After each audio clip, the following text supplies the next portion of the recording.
The compliment is not really to me, it's the compliment to the concept and the character. Hello everybody, this is Amitabh Bachchan and I'm privileged to have Nagi Ashwin here, the director of Kalki. Full privilege. And it's 8 o'clock in the morning here in Mumbai. And I've just come back at about 3 in the morning after seeing Kalki for the third time. And just cannot explain the wonder and the experience that all my friends, we watched the film again. And so I thought that there are many aspects of the film, Nagi, which a lot of people put questions to. And in my mind also, there is a lot that comes to me when I think about Kalki. Explain not just to me, but to the audience in general, how you thought of. When we spoke to Priyanka and Sapna, they said, after the last film, they waited and asked you what you're going to do next, and you said, I don't know. And almost after a year or so, you went to them and said, I have something. And after that, Priyanka was saying that after hearing it, I couldn't sleep for a couple of days.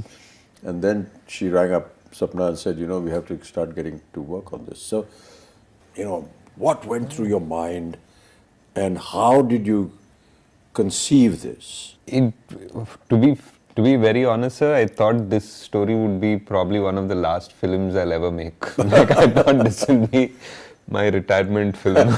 But and we won't let you do that. Yeah. And I had like a smaller story, maybe something that was not as ambitious as this, that I wanted to start off with. And somewhere along the way, like those few months after Mahanati, I was coming across either articles or like some sort of videos about the Chiranjeevis or about some sort of a Mahabharata connect, and I was even seeing some articles where I was seeing that maybe some production houses in Bollywood were starting to think about Mahabharata or Ramayana and all of that at that time, and I had this story, I had a germ of this story already by then, and I was like, okay, so maybe it's time to bring this out of hibernation, and I took it out. And I started living with it for a few weeks, and I realized that the energy that it would probably require to bring this to life and to bring it in front of people was something that I probably had now. And I don't think, to be honest, me, Swapna or Priyanka fully knew what we were getting into when we had that first narration.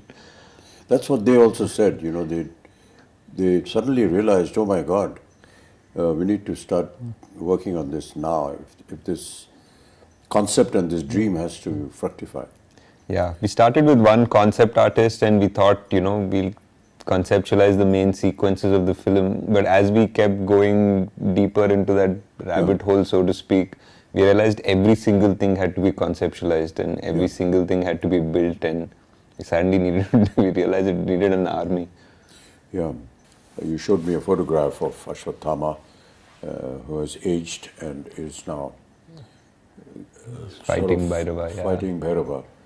And for someone to have had that kind of a visual in mind, and then to be told about the title, Kalki, and 2898 AD, and I couldn't understand that. So maybe you could explain for the benefit of the audience. Core of the story was the first scene, in a way. So 6,000 years after the death of Krishna. Which is what comes in the subtitle. Yeah. So 6,000 years have passed ever since Krishna gave the shrap to Ashwatthama. Yeah. So 6,000 years after, when Krishna is said to have left his body, was 3,102 BC, so to speak. So exactly that would lead up to 2898. The story of Ashwatthama happens after the 18 days of the Kurukshetra. Yeah. It happens at the very end, like after the victory, after everything. This is probably 18 days of the war for Kurukshetra. Yeah. After the 18 days of the war, this is the last thing that happens in the Mahabharata, so to speak. The most important confrontation between the Pandavas and the last Kaurava, so to speak. Yeah. So I felt that this was the ending of this story, sort of, but it's also the beginning of another story. Yes. And it doesn't finish. Like, I feel it's not finished. We just, even in the Mahabharata, for what I have read, it just is like Ashwadama is cursed and he walks into the woods. Like, he leaves Krishna and Bhima and everybody aside and he walks into the woods. We don't know what happened to him. So that's like a starting of a story. Now I wanted to know, like, if this man is cursed and he has been witnessing this entire Kali Yuga, like, that's the most interesting thought process. Like, because he is this ultimate warrior, but he's not interfering in the events of the Kali Yuga because he has a larger purpose. So I felt that it was audacious in a way for me to attempt to think that I'm finishing something that was left in the Mahabharata, but I was like, nobody's done it yet, so let's give it a shot. Yes. But why did you think like this? That I want to know what happened after that. Because in a sense, the Mahabharata ended at the end of the war after 18 days. Krishna gives disgust to Ashwatthama, end of matter. Yeah. But you said you thought, okay, what happened after that? I had really loved this dialogue in that first scene, sir. What we did, like, after Ashwadama says, kill me now, I'm ready. Yeah. And then Krishna says, no, death is not a punishment. And then we have a wide shot of this battlefield with hundreds and thousands of people who are dead. Yes.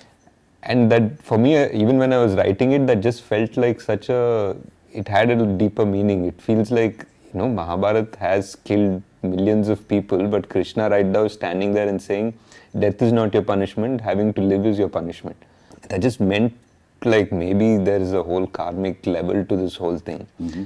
And for Ashwadama also, I felt that anger, like, though he was very cruel in that particular moment, that anger was justified because he just felt that his father was killed very unjustly. And his father was a great warrior and he was killed in the most unjust way. So his anger was justified in his own way. So now his redemption is also very justified. But we never know if that redemption ever comes, because it's not like Ashwadama is always been evil or something like that. He's actually a very noble warrior. He's meant to be an avatar of Shiva. People say, like, Drona prayed to Shiva to get a rupam of Shiva as his child, and that's how Ashwadama was born. There's a beautiful, beautiful couple of pages in the Mahabharata that shows before Ashwadama enters the Pandava camp to massacre the rest of the Pandava army, he sort of, Krishna had put out a barrier. He had put out, like, his magic in a way. He's put, like, the biggest celestial guardians around the camp, and he went back to the kingdom, and Ashwa came and he realized he can't cross those celestial guardians, and for that one time he became like a Rudra Roop, like he became Shiva. He entered one pyre and he came out like Shiva, and there's Kripacharya watching this and he became so scared, like he actually ran away from that scene because Ashwadama was so terrible and so magnificent. So that character always intrigued me. Like, you can't have an avatar of Shiva who is the greatest, is the son of the greatest warrior, and not know how his story ended. So that was the point of evolution of the idea and thought of how to continue with this. Yeah. And he wasn't also, like, the most popular Mahabharata character, because from what we've usually exposed to in serials or books or anything, we know about the main ones. We rarely know much about Ashwadama, but I feel he was multiple times capable of destroying the Pandava army if not for Krishna. Like, there were astras that only he could use and only Krishna knew how to stop them. After 6,000 years. Yeah. You hear the words of Krishna saying, that when there is no water in the Ganges. And these were all very symbolic but very pertinent little things that kept coming up. How did you conceive that the futuristic world 6,000 years from now is going to be looking like this? There were a lot of things that we try to extrapolate, sir. Like, for example, there is massive drought now. There is clean air is already such a problem in so many places in China or even Delhi, for that matter. That buying air is going to become a common thing. It's actually become a common thing already. And the fact that physical currency is not going to exist has already happened. So a lot of things that when we started writing we thought were very futuristic have already happened by the time the film released. And we had to just try to understand that if there is no water and the biggest problem is fertility, I feel, like of man and of the soil. Like those are the two biggest things that will change the world. If human beings suddenly become infertile to a certain level, we just have barely 100 years before we go extinct, in a way. And if the soil stops being kind to us and it becomes dead in a way, then how much synthetic food are you going to develop, and how will that society be that lives only on synthetic food? So those are the two big things we tried to explore, though we didn't have time to really get into the details of it, but that was the thought process. During the portion when they were designing all this, were there any questions that ever arose in your mind? Multiple, sir. There were because like almost everything, because when you're trying to design a whole world with an ecosystem, with an economy, with all of that, there'll be so many contradictions. Like even just the architecture of things, there'll be like, what are your vehicles running on? Like if it's running on this, then why don't these people have access to it? And what access does the complex have? So suddenly we're designing a whole world, right from the economy to its power systems to grid to like what do people do? How are they making money? And is there a welfare system in this world? Like there's so much discussion, and after I think 5-6 days of brainstorming, we usually just stop and say, enough, let's get back to the story. I was talking to some people about Shambhala and what it was, and that is something that they said, that this Shambhala is something that is under the earth. It's there in the Buddhist thought process. I personally felt that there is a scene when Mariam comes forward before she sings that song, to that circular that design, mandala, which I don't know whether I'm correct in saying that, but it's a very Buddhist. So is that what went through your mind? It was, sir. I think the idea of Shambhala is something that is very similar to our culture and Buddhist culture, even Persian culture. They have different names for it. And I felt that it's very interesting that all of them have names somewhat similar also. Somebody calls it Shangri-La, somebody calls it Shambhala, and all of them say that it's a place where people are going to sort of retreat to in the Kali Yuga, when adharma becomes so much more outside, and that's where the avatar will come, the savior will come, so to speak.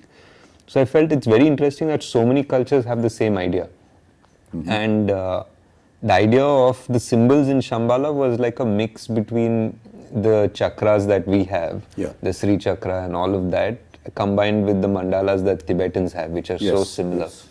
So that was that. We just wanted to find, I think in the production design discussions that we were having, we were always trying to see like how culture would be amalgamated in 6,000 years. It wouldn't be like sharp lines between cultures and traditions.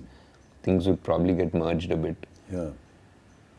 But it's, it amazes me how one person's brain could have designed and thought of all these things. I couldn't have, sir. There was a production designer, Nitin Zihani. We had multiple meetings.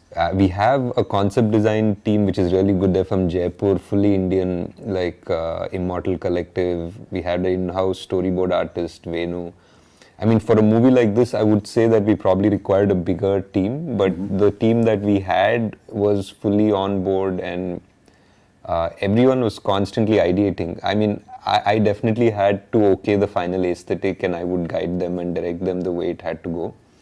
But if not for the cancer అంటే ఖర్చుతో కూడుకున్న వ్యాధి అనే అపోహ నుండి బయటపడదాం. ఇప్పుడు సామాన్యులకు సైతం అందుబాటులో అంతర్జాతీయ వైద్య సేవలను అతి తక్కువ ఖర్చుతో అందిస్తోంది మన Mahatma Gandhi cancer hospital and research institute, MVP colony, Visakhapatnam.